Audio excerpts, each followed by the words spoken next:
A well-established mind, a mind which is in a state of samyukti, is referred to as a kalpavriksha. If you organize your mind to a certain level of organization, it in turn organizes the whole system. Your body, your emotion, your energies, everything gets organized in that direction. Once all these four dimensions of you, your physical body, your mind, your emotion and the fundamental life energies are organized in one direction. Once you're like this, anything that you wish happens without even lifting a little finger actually. It would help to assist it with activity, but even without doing any activity, you can still manifest what you want if you organize these four dimensions in one direction and keep it unwavering in that direction for a certain period of time. Right now the problem with your mind is, every moment it is changing its direction. It is like you want to travel somewhere and every 2 steps if you keep changing your direction, the question of you reaching the destination is very remote unless it happens by chance. So, organizing our minds and in turn organizing the whole system and these 4 basic dimensions of who you are right now in one direction, if you do this, you are a kalpavriksha yourself. Anything that you wish will happen. But right now, if you look at your lives, everything that you have wished for till now, if it happened, you have finished. Everything and everybody that you have desired for, if all of that lands up in your house today, could you live with that? So if you want to become empowered, it is also important that you become responsible as to what you ask for and what you don't. Right now the world's situation is just this, we are hugely empowered with technology. Today it doesn't take six billion people to destroy this planet. One man by pressing the wrong button can destroy the whole planet. When we are empowered like this, it's very important that our physical action, emotional action, mental action and energy actions are controlled and properly directed. If it is not so, we become destructive, self-destructive. Right now, that is our problem. The technology, which is supposed to make our life beautiful and easy, has become the source of all the problem, that we are destroying the very basis of our life, which is the planet. So what should have been a boon, we are making a curse out of it. What has brought incredible levels of comfort and convenience to us in the last 100 years or so has also become a threat to our life simply because we are not conscious action, we are in a compulsive state of action. So organizing our minds fundamentally means moving from a compulsive state of activity to a conscious state of activity. You might have heard of people for whom they asked for something and beyond all expectations it came true for them. Generally this happens to people who are in faith. Now, let's say you want to build a house. If you start thinking, oh, I want to build a house. To build a house I need 50 lakhs, but I have only 50 rupees in my pocket. Not possible, not possible, not possible. The moment you say not possible, you're also saying I don't want it. So on one level you're creating a desire that you want something, on another level you're saying I don't want it. So in this conflict, it may not happen. Someone who has some faith in a god or in a temple or whatever, who is simple-minded. Faith works only for those people who are simple-minded. Thinking people who are too much thinking, for them it never works. A childlike person who has a simple faith in his god or his temple or whatever, he goes to the temple and says, Shiva, I want a house. I don't know how, you must make it for me. Now in his mind there are no negative thoughts. Will it happen? Will it not happen? Is it possible? Is it not possible? These things are completely removed by this simple act of faith. Now he believes Shiva will do it for him and it will happen. So is Shiva going to come and build your house? No, I want you to understand, God will not lift his little finger for you. What you refer to as God is the source of creation. As a creator, he has done a phenomenal job, there's no question about it. Could you think of a better creation than this? Is it in anybody's imagination to think anything better than what is there right now? So as a creator, he has done his job wonderfully well. But if you want life to happen the way you want it, because right now, the very crux of your happiness and your well-being is this. If at all if you're unhappy, the only and only reason why you're unhappy is life is not happening the way you think it should happen. That's all it is. So if life is not happening the way you think it should happen, you're unhappy. If life happens the way you think it should happen, you are happy. It's as simple as that. So if life has to happen the way you think it should happen, first of all, how you think, with how much focus you think, how much stability is there in your thought, and how much reverberance is there in the thought process will determine whether your thought will become a reality or is it just an empty thought. Or how you do not create any impediments for your thought by creating negative thought process. Is something possible or not possible? Is destroying humanity. What is possible and not possible is not your business, it's nature's business. Your business is just to strive for what you want. Right now you're sitting here. If I ask you two simple questions, I want you to just look at this and answer this. Right now from where you're sitting, can you just fly off? You say no? Right now from where you're sitting, can you get up and walk? You'll say yes. What is the basis of this? Why you say no to flying and yes to walking? Because past experience of life, many times you've gotten up and walked, never did you fly off. Or in other words, you're using the past experience of life as a basis for deciding whether something is possible or not possible. Or in other words, you have decided that what has not happened till now cannot happen in your life in future. This is a disgrace to humanity and the human spirit. What has not happened till now on this planet can happen tomorrow. Human beings are capable of making it happen tomorrow. So what is possible and what is not possible is not your business. That is nature's business. Nature will decide that. You just see what is it that you really want and strive for that. And if your thought is created in a powerful way, without any negativity, without any negative thoughts bringing down the intensity of the thought process, it will definitely manifest. The whole existence today, modern science is proving, is just a reverberation of energy. It is a vibration. Similarly, your thought is also a vibration. If you generate a powerful thought and let it out, it will always manifest itself. So generally, people are using faith as a means to remove the negative thought. Today, once you have become thinking human beings, your faith is not too deep. It doesn't matter how much faith you think you have, somewhere doubts always crop up. Right now, the way your minds are made, this moment, if God appears right here, you will not surrender to Him. You will want an investigation whether He is really God or not. With this kind of mind, you should not waste your time on faith. So there is an alternative, which is commitment. If you simply commit yourself to creating what you really care for, now once again, your thought gets organized in such a way, there is no such thing as whether it's possible or not possible. There is no hurdle in your thought process. Your thought flows freely towards what you want. Once this happens, making it happen will also naturally follow. So to create what you really care for, first and foremost thing is that what you want must be well manifested in your mind, that this is what I want. Is that what you really want? You must look at it, because any number of things in your life you have thought, this is it.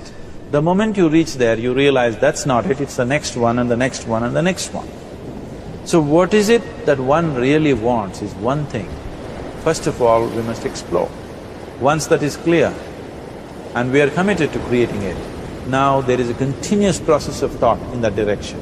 Once you can maintain a steady stream of thought without changing direction, definitely this is going to happen in your life, or it will definitely manifest as a reality in your life. So, either you make this human form into a kalpa vriksha, or you make it into one big mess, which is happening all over.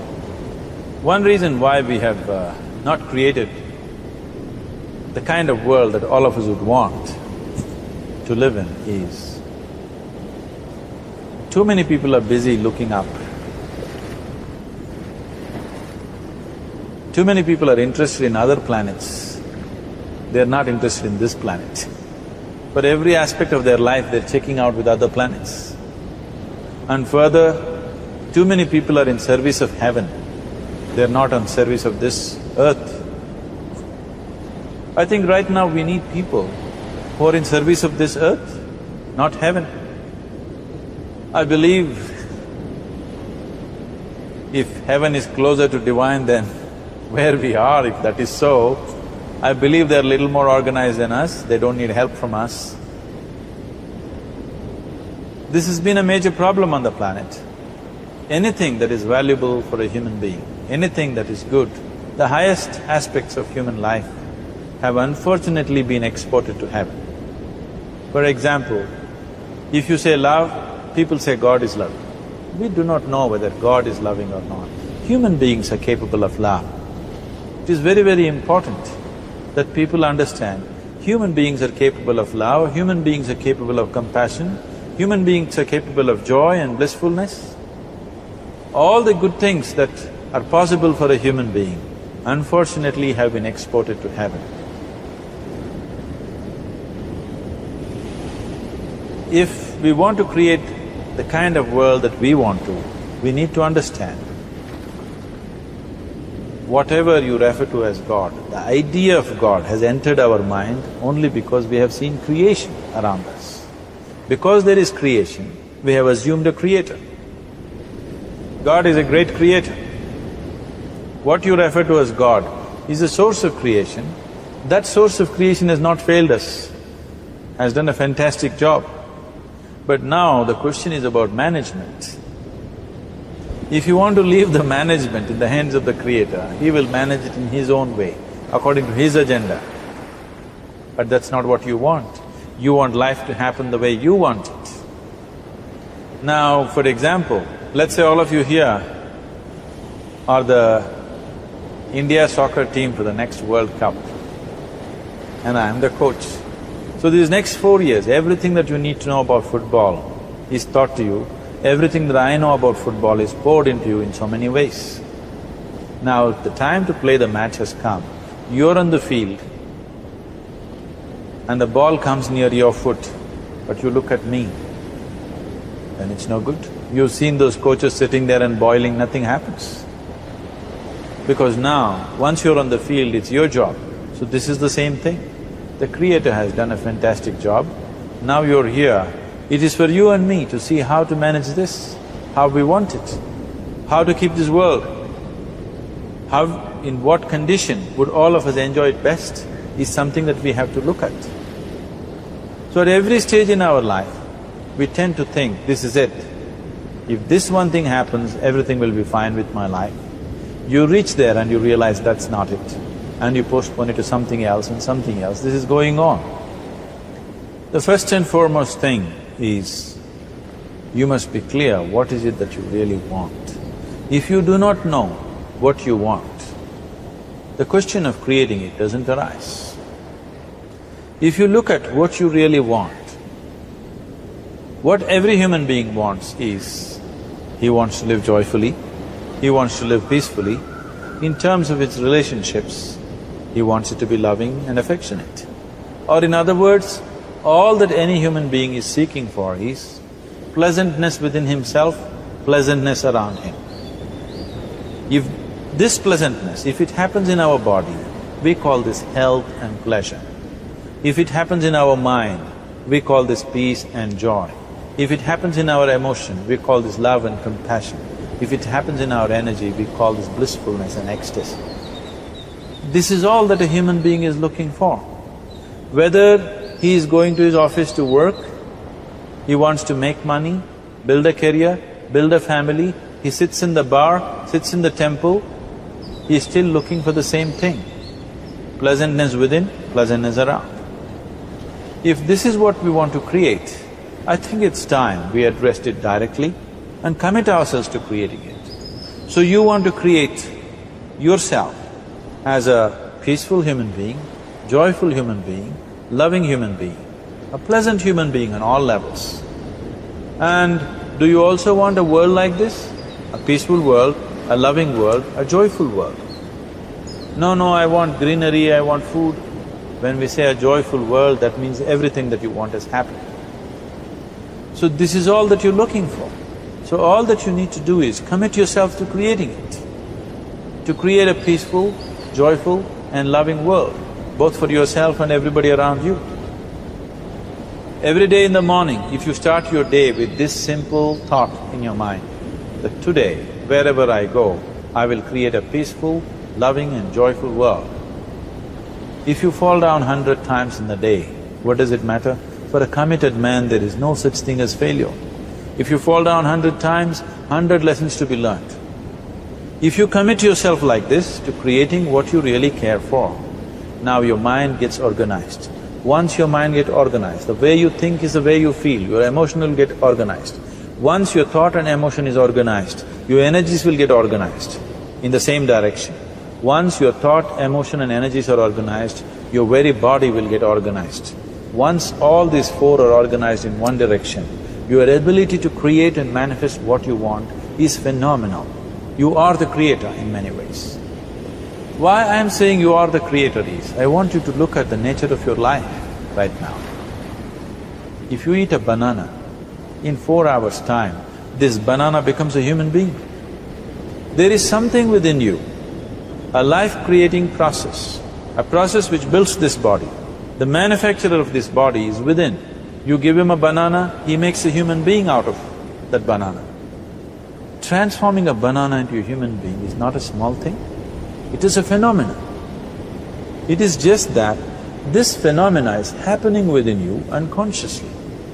If you could only consciously manifest this, making a banana into a human being, you are the creator. You are nothing less than that. As the theory of evolution goes, to make a monkey into a human being, it took millions of years.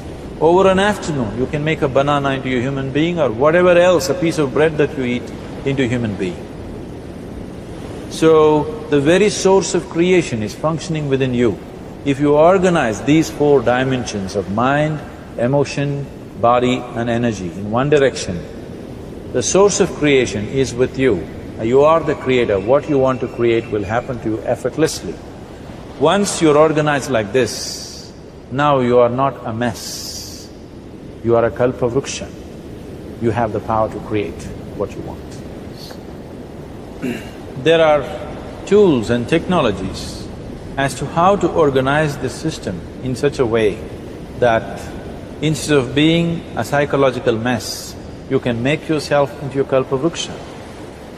This culture, these traditions, the whole technology of yoga is just about this, transforming yourself from being just a piece of creation to the creator himself. This is not in search of God, this is in search of becoming a God. This is not in search of divine, this is in search of becoming divine, because that which you call as divine, that which is the source of existence, is throbbing within you every moment of your life. Otherwise, a piece of bread cannot become a human being in the course of an afternoon. So, shifting from being just a piece of flesh and blood to becoming a creator, there is a whole science and technology for this. There are tools to make this happen. That which is the source of creation is functioning within you every moment of your life. It is just that, have you kept access to that dimension or not?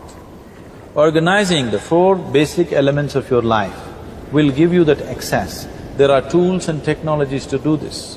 The whole science of yoga, the whole technology that we refer to as yoga is just about this, transforming yourself from being just a piece of creation to become a creator. For example, 100 years ago, if I picked up something like this and I start speaking to someone who is across in another part of the world, you would think it's some kind of a miracle. Either I must be a messenger or a son or maybe God himself. But today, this is just another gadget that every one of us carry and use. Today sitting here, without using this instrument, if I speak to someone in another part of the world, it is still a miracle for you. So, this instrument happened because of human mind wanting it to happen. 100 years ago, nobody thought this was possible, but today it is just a common thing. Similarly, many things which are not in our perception yet can be brought into our perception and our ability to create our lives can be greatly enhanced. So first and foremost thing is to organize the mind and to organize your emotions, body and energy in that line. Once this happens, you are in touch with the fundamental life-creating process within you. Once you're in touch with it, once you're in excess of that power, you have the power to create. You have the power to create your life and your surroundings the way you want it. Because we have lost our power to create, we are making a mess out of ourselves and the world around us. If we operated as the true creator, as it is operating within us, creating this body for us, if we could create our lives with the same sense of organization and sense of purpose, this world and the human being would be in a completely different state. It is my wish and my blessing that every human being in this world should have this access to the source of creation within himself so that he can function here as a creator, not just as a piece of creation.